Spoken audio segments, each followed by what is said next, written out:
Kaya lang, syempre, habang tumatagal ang mga pag-aaral natin, magandang makita rin natin yung mga itinuturo ni Jesus at itinuturo tungkol kay Jesus from different lenses.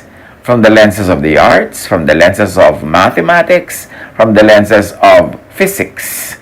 At huwag nating i-reject yung ganung mga idea because the earth is the Lord's and everything in it. And all scientific and natural laws are of God.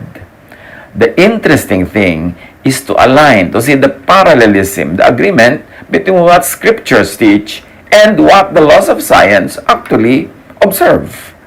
At lalo nating nakikita that there is one God that created and recreates everything. Ang pag-aaral natin ngayon, ang pamagat, God's will and human will. Creation and recreation. Ma-observe natin sa pag-aaral natin ng napakaraming verses sa Scripture, mga katuroan tungkol sa Diyos, at ganon din naman sa laws of science that creation is liquid, not solid. What do we mean? Not everything is carved in stone. Everything is infinitely negotiable. Everything is possible. The shaping of things yet to come is open to human participation.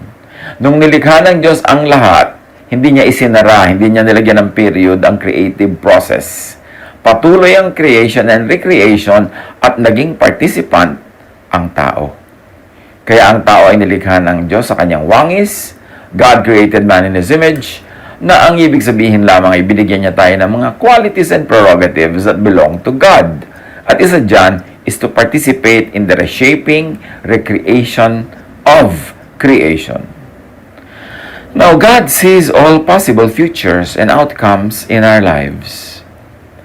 Nililikha pa lang niya tayo, nasa sinapupunan pa lang tayo ng ating ina, ay alam na ng Diyos ang lahat ng pwedeng mangyari sa ating buhay.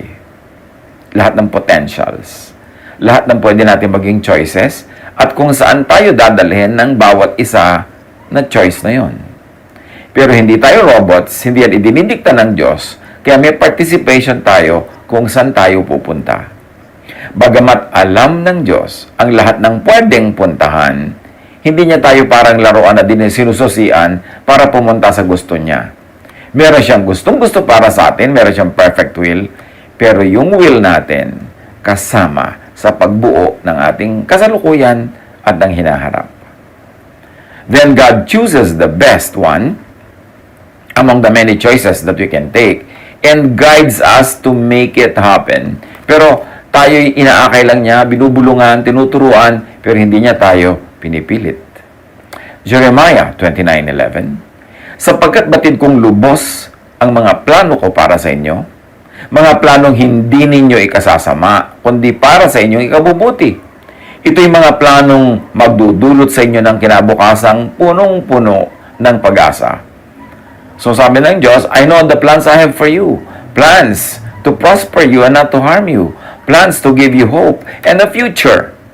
At sa Isaiah 30:21, whether you turn to the right or to the left, your ears will hear a voice behind you saying, this is the way, walk in it.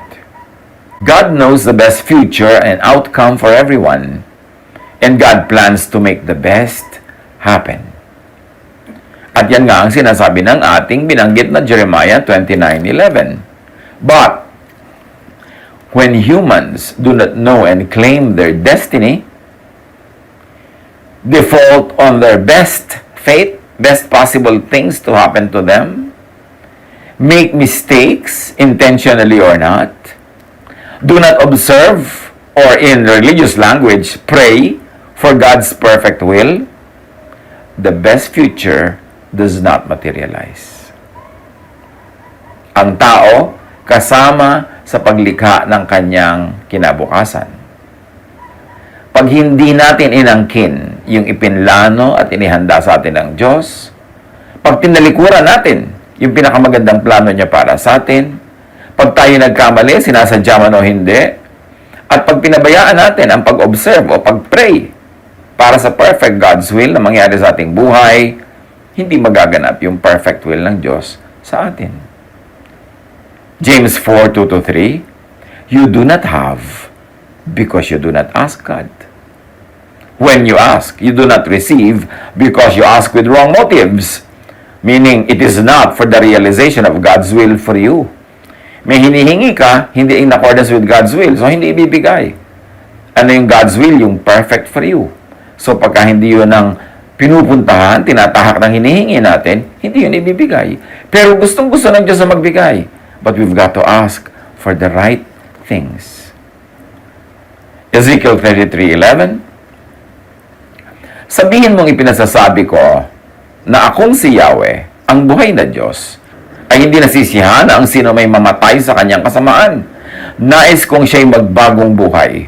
Sabihin mo ngang magbagong buhay sila pagkat di sila dapat mamatay sa kanilang kasamaan. So ayaw ng Diyos. At ipinapasabi niya yan sa kanyang propeta na iba't ibang panahon, iba ang tagapagpasabi niya, tagapagpaalala, mga instrumento niya. Pero kung hindi pa rin tayo nakinig, mangyayari sa atin yung ayaw ng Diyos na mangyari sa atin. Kaya mahalaga nakikiramdam, nakikinig. God is aware of all outcomes, as we have said. And God doesn't want the bad outcome. God wants to change bad outcomes. God then repairs people, guides people to the next best future, based on where people are at the moment.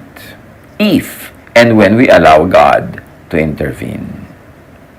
So, ang gusto ng Diyos sa'yo, halimbawa, grade na 100, tinutulungan ka niya, binubulungan ka niya, tinuturuan ka niya, pero pinili mo pa rin ang grade na 70 by way of your lifestyle, by your carelessness, kung ano man yun. Pero ikaw ang pumili nun kasi ikaw naman ang gumagawa ng action mo eh. O di naging 70 ka na, hindi ka na ngayon pwedeng mag-qualify sa isang certain scholarship. Re-repairing ka naman ng Diyos sa level 70, anong best na pwedeng meron ka na namang mapuntahan, i-offer na naman niya yun sa'yo. Pero nawala na yung offer ng before you chose the grade 70, ha? Pero meron na naman mga bagong choices, may best na naman doon, kailangan na naman pumili ka. Pag pumili ka na naman na maging 40, baba ka sa 40, o meron na naman ang Diyos sa mga offer sa'yo, anong best na pwede mong puntahan pag 40 yung grade mo. Pero ikaw ang pipili. Yung will mo ang makakapangyari. Ang Diyos nag-guide, nagtuturo, at umaasang tayo makikinig. But at the end of the day, God created, we recreate. Deuteronomy 30:3-5. Kahahabagan niya kayo at ibabalik sa magandang kalagayan. Titipunin niya kayong muli sa mga bansang pinagtapunan sa inyo at muli kayong pasasaganain. Kahit sa ang sulok ng daigdig kayo mapatapon, muli niya kayong titipunin at ibabalik sa lupain ng inyong mga ninuno upang muli ninyong angkinin yun. Kayo'y higit niyang pararamihin at pasasaganain kaysa inyong mga ninuno. So you see, God is very, very good at repair work. Yung nakalat ka na, ipunin ka pa uli. Yung winaldas mo na ang buhay mo, bibigyan ka uli niya ng chances kung anong pwede mong magawa to repair it, para ayusin yun. Yun ang sinasabi nating creation is not finished. There is an ongoing recreation, pero sa recreation, you are a participant. God picks people up where they fall. Yung bangko sa Canada pa, doon ibabangon. At doon ka bumangon. There is the interplay between God's perfect will and intention and human free will. Meron niyang talastasan. Now, how do you move from God's will to human free will? Papaano na sasali, magpaparticipate ang tao sa paglikha ng kanyang buhay? Sa creation, God's will. At sa creation and God's will, all things are possible.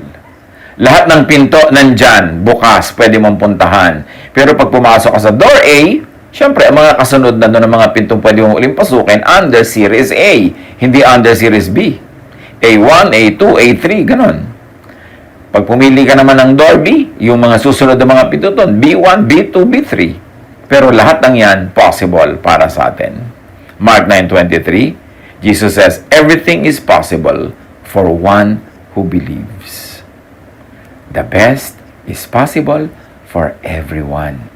Hindi ka nakatakdang maging mahirap, hindi ka nakatakdang maging ganito, maging ganon. Lahat ng best available to everyone. Ngayon, with recreation, with man's action and participation, one possibility happens. So, merong ibinibigay sa iyong Diyos, halimbawa na 100 choices, yun yung everything is possible and the best is possible. But once you choose one of those 100, only one will become your reality. Sa physics, sa science, sinasabing actions, expectations, observation, that is the real technical term, can change matter, an event, or an outcome. Na yun daw isang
phenomenon, pagka tiningnan mo, pinag-aralan mo, siniyasat mo, at sa religious terms, ipinag-pray mo, kinonsider mo, nag-devotion ka, pinag-quiet timean mo yan, pwedeng mapalitan yung matter, yung pangyayari, o yung magiging bunga ng pangyayari.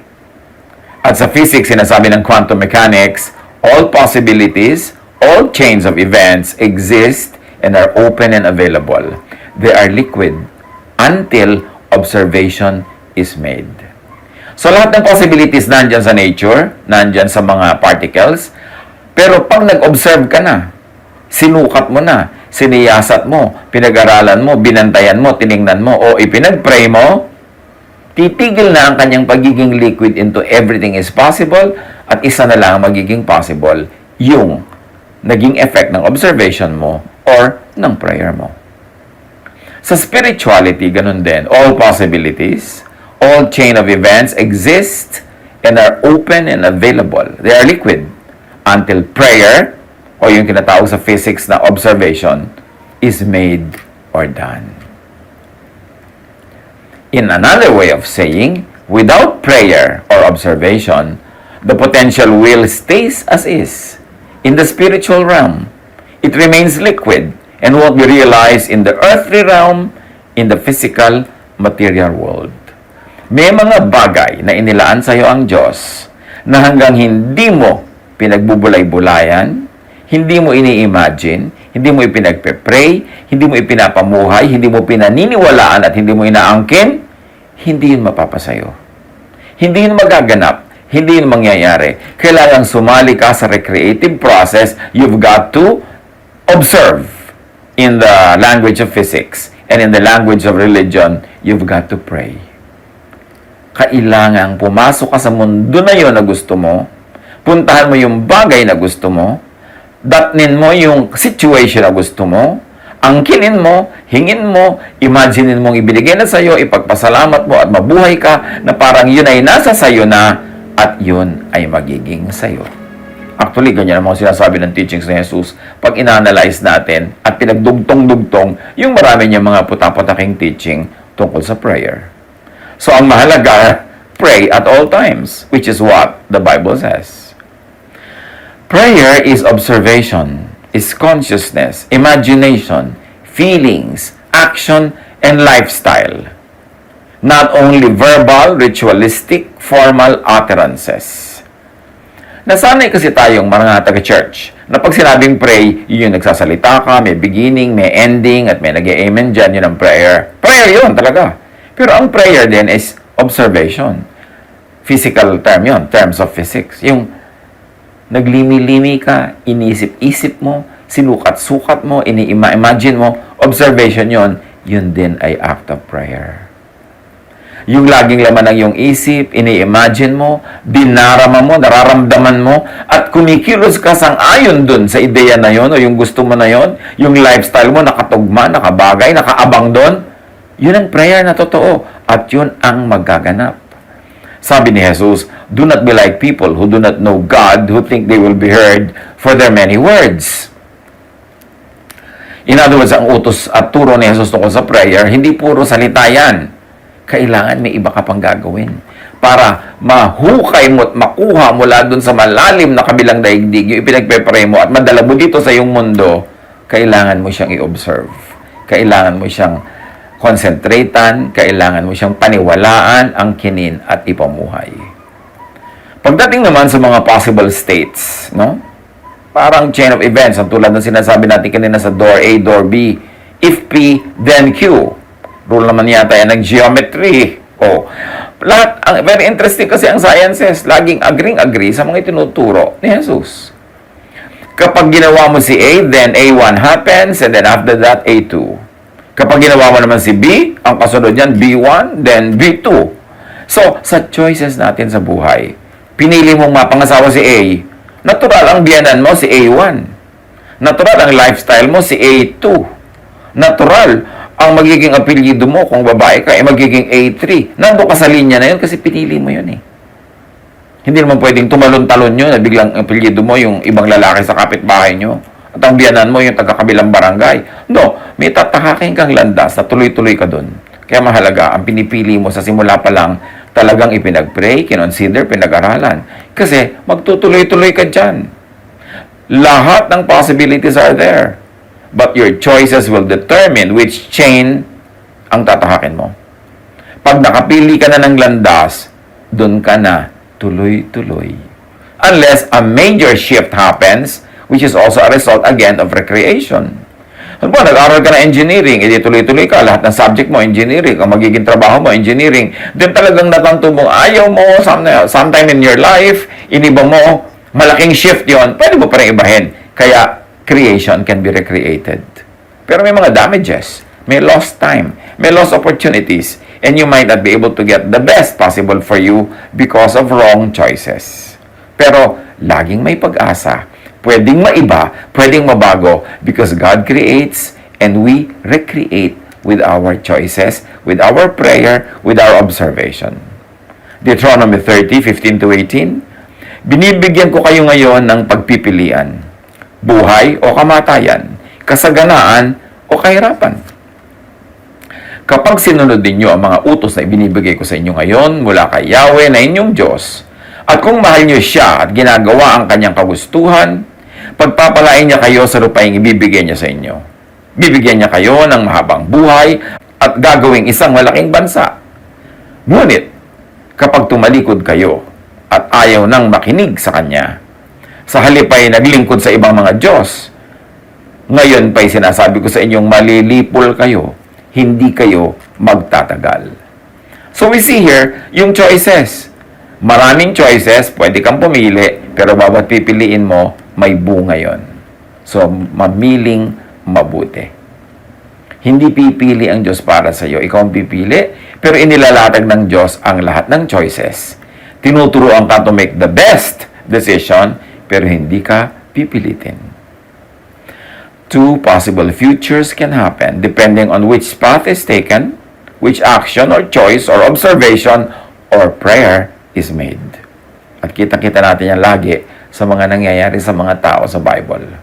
Their choices bring them to either point A or point B. Ezekiel 33:18-19, if a righteous person turns from their righteousness and does evil, they will die for it. And if a wicked person turns away from their wickedness and does what is just and right, they will live by doing so.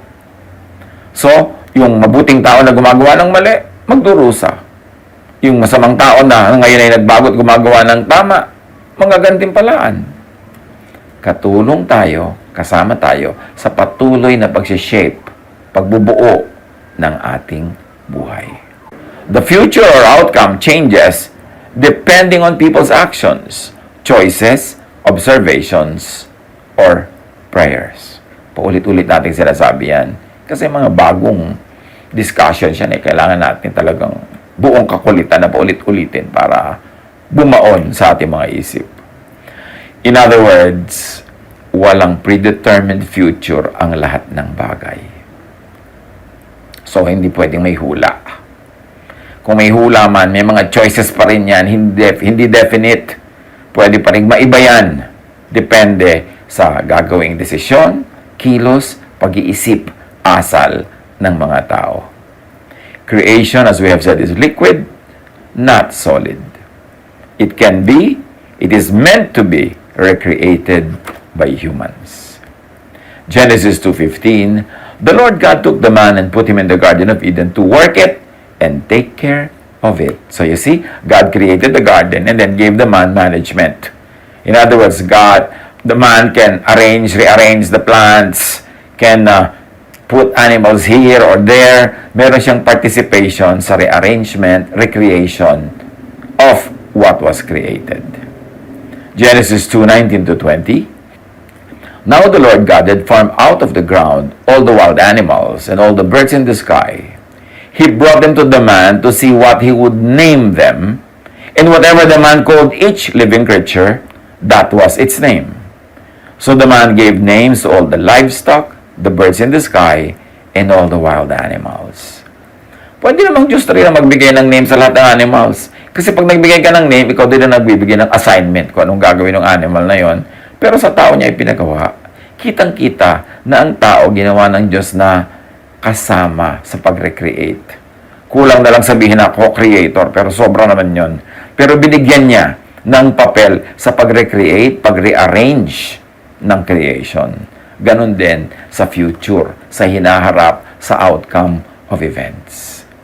Kaya napakahalaga na ang tao ay nag-iisip, nagbubulay-bulay, nakikinig sa katwiran, nananalangin, at nakikinig sa aral ng Diyos.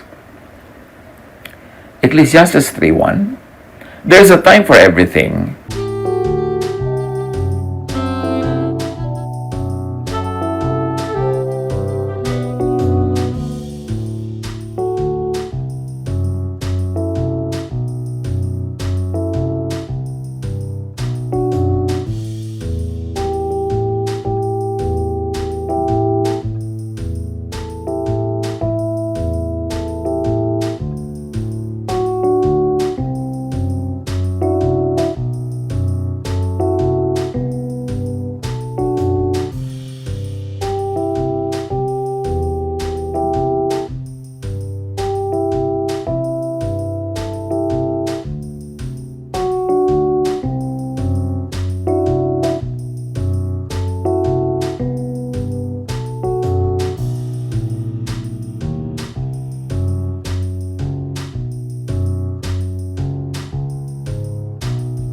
And a season for every activity under the heavens.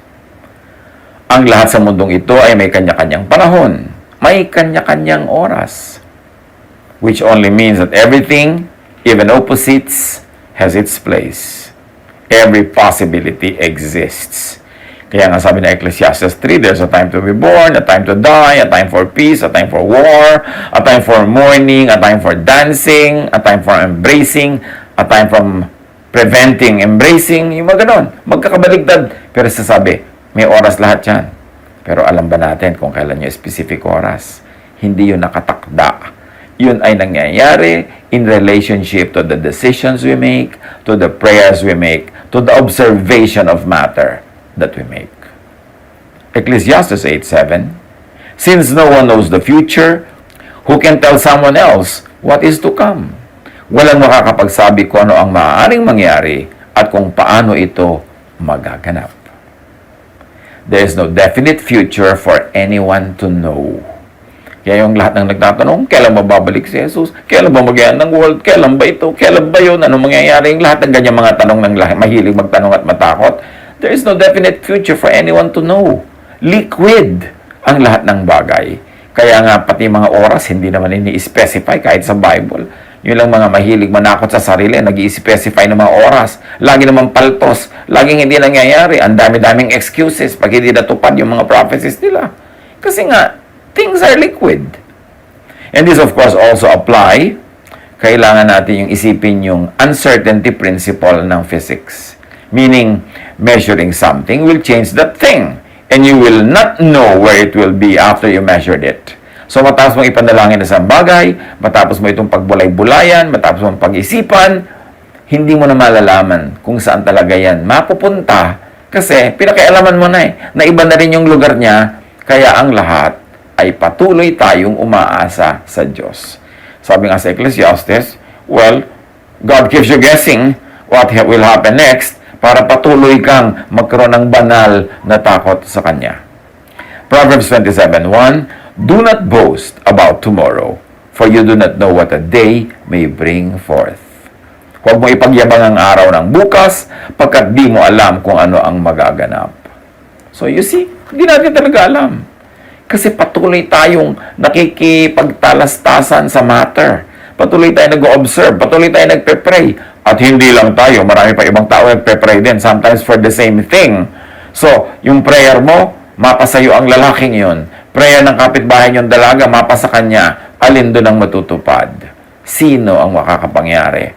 Sa ibang panahon natin pag-aaralan, yung bagay na yan. Another complication to this very interesting issue. Dahil may interplay ang mga prayer ng mga tao. Mabuti bang marami nagpe-pray o isa lang? Depende. May propetang mag-isa lang siya nagpray, hindi umulan. Meron namang mga marami nagpe-pray, naganap yung pinagpe-pray nila. These are the dynamic observation. At sa pagdaan ng mga araw, patuloy nating tatangkaing pag-aralan ng mga bagay na yan. Yung sinasabi ng Scripture at hinahanapan naman natin ng parallelism sa science, sa laws of nature, na Diyos din ang may gawa. No one knows the future because there is no definite, ready-made, and robotic future. Walang ganun. Lahat ng tao, merong participation. Halimbawa, nag-asawa ka na, hindi mo na masasabi ang mangyayari sa future mo kasi may asawa ka na parang bola ng billiard yan, kasama mo siyang nagbabangga-banggaan kayo sa billiard table, hindi lang ikaw ang nagde-determine kung saan ka pupunta. Meron din mga ibang bumabangga-bangga sa'yo, nababangga mo rin sila, kaya no one knows the future. Thoughts and consciousness factor. Kung anong iniisip mo, yun ang inaabangan mong ma-extract na data, kumbaga sa physics. Therefore, mas magaganap yung possibility kung saan mo nilalagay ang mind mo. Kung meron sa ating medyo nalilito-lito na sa takbo ng ating discussion, kasi ang gusto natin, puro mga kwentong ang babae, pumasok sa kuweba, kumuha ng banga, nalaglag ang banga. Ganun naman gusto ng mga tao, laging Bible study, yung may kwento, yung may tawanan. Pero yung mga ganitong pag-aaral na medyo mas mahirap-hirap sundan, marami tayong makukuhang aral sa ganito. So, kung nakakalito-lito ng konti sa iba, yung takbo ng discussion natin, ito na lang ang tandaan nyo. Mas magaganap ang isang bagay kung saan mo inilalagay yung utak mo. Gusto mo maganap ang isang bagay, yan ang pag-isipan mo. Yung lagi mong pinag-iisipan, magtataksil sa'yo ang iyong asawa. So, anong kine-create mo? Paano ka nag-o-observe ng matter? Actually, yung pag-i-imagine mo, ay prayer yon. Yung pagsususpecha mo, prayer yon. At pag ipinagkaloob yun, nagtaksil nga ang asawa mo, kaiisip mo. So, lagi mong iniisip, malulugi ang negosyo. Laging malulugi ang negosyo. Pupunta ang mga bata sa swimming, malulunod ang anak ko, malulunod ang anak ko. Kung ano pinag-iisip mo, para mo na pinagpe-pray yun. So, dapat discipline your thought. Because prayer is not only what is uttered by your mouth. What you imagine, what you think of, what you perceive, what you desire is prayer. At kung minsan baligtad dyan, what you don't like, what you terribly, terribly dislike, pero lagi mo naiisip, yun tuloy ang tinatawag na yung buhay, yun ang namamagnet, yun ang dumadating. Proverbs 27:3, for as he thinks within himself, so he is. What you expect, what you think, will be you. Kaya ang isipin mo, ang imaginein mo, ang sambit-sambitin mo, kung ano yung talagang gusto mong mangyari. Proverbs 4:23, be careful how you think. Your life is shaped by your thoughts. And thoughts are prayers. Thoughts, in terms of physics, is observation. what you expect, what you think, meaning what you pray for, will shape and happen in your life. Kaya ang sabi ng Philippians 4:8-10, finally, brothers and sisters, whatever is true, noble, right, pure, lovely, admirable, if anything is excellent or praiseworthy, think about such things. Which really means observe, bring into consciousness, imagine, expect, which really means pray for, and then realize. Interconnected yung mga sinasabi natin ngayon sa mga nakaraan natin mga messages at itong mga susunod na mga series, mga interconnected. Kaya mahalagang i-review rin nyo. I-review nyo yung nakaraan nating message at yung pag ito'y natapos na, pagdating ng susunod na mga messages pa, i-review nyo rin ito. Kasi ayoko namang ulit-ulitin lahat yung technical description and definition. Kasi hahaba tayo. Pero tandaan nyo ng konti at mag-take ng konting notes. Whatever you have learned or received or heard from me or seen in me, put into practice. Sabi sa Philippians 4:8-10. Which really means, by putting it into practice, believe in and operationalize it. And the God of peace will be with you. Meaning, it will happen. Ang mga pag-aaral natin na to is not the final statement on this issue, on creation and recreation, on the interplay between God's will and man's will. This is just the opening study of this very intriguing, very interesting, and very enriching subject. Kung dumarating yung mga moment na mahirap sumunod, keep holding on, sumunod kayo, at makakarating din tayo sa ating mga pupuntahan. At kung yung mga pagbanggit natin ng mga technical terms, kuminsan terms ng science, hindi nyo gustuhan o hindi ninyo maintindihan, huwag nyo na lang munang pansinin. Palampasin nyo lang ang intindihin nyo yung mga verses, kasi yun naman talaga ang lesson natin. Binibigyan lang natin ng added flavor, ng added parallelisms from science. Para naman sa 10, 20, 30, 50, 70 taon na natin pag-aaral ng Biblia, magkaroon naman ng bagong flavor at bagong appreciation and bagong understanding. Think about this. Nothing in creation is permanent. You, your will, your prayer can actually influence the outcome of things that happen. You can shape, reshape,